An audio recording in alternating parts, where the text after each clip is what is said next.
ስለዚህ መስማት በጣም ወሳኝነት አለው የአይሁድ ህዝቦችን አላህ ክሪቲሳይዝ ያደረጋቸው ሱረቱል አህቃፍ 26ኛው አያ ላይ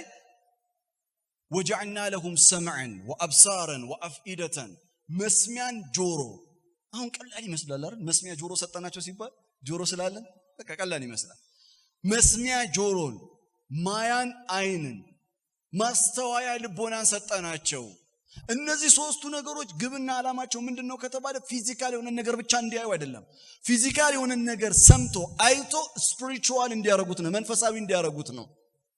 ጆሮ ሳውንድ ዌቭ ብቻ እንዲገባበት አይደለም ኸይር ነገር እንዲያደምጥበት ነው አይን ኸይር ነገር እንዲያይበት ነው እናም ማግና ዐንሁም ሰምዑሁም ወላ አብሳሩሁም ወላ አፍኢደቱሁም ሚን ሸይء ኢላ አላህ የሰጧቸው ጆሮ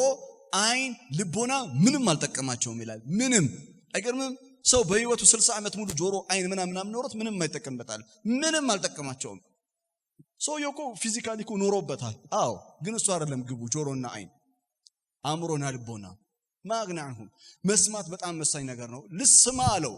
ከዛ በኋላ 14ኛው አያ ላይ ኢነኒ አና አላህ እኔ ስሜ አላህ ይባላል ሱብሃንአላህ አልዓዚም እኛ ዛሬ ራሳችንን ኻሊድ ይባላልው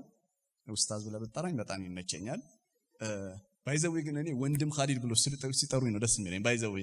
ብታምኑ ባታምኑ ዳይም ኡስታዝም ሳይሆን ወንድም ኻሊድ ብሎኝ በጣም ይመቸኛል ኻሊዶ ደግሞ ቢያረጋት አሪፍ ነው ለማንኛውም ሁላችንም ራሳችንን እናስተዋውቃለን አይደል እኔ እንትና ካሌ ይባላልው ይሄ ኢንስፓየርድ የሆነው አላህ ሙሳን መጀመሪያ ተራራ ላይ ሲያናግረው ራሱን አስተዋውቆታል ኢነኒ አና አላህ እኔ አላህ እባላለሁ ላ ኢላሃ ኢላ አና ከኔ በስተቀር በእውነት የሚመለክ አምላክ የለም ፈዕቡድኒ እኔን በብቸኝነት ተገዛ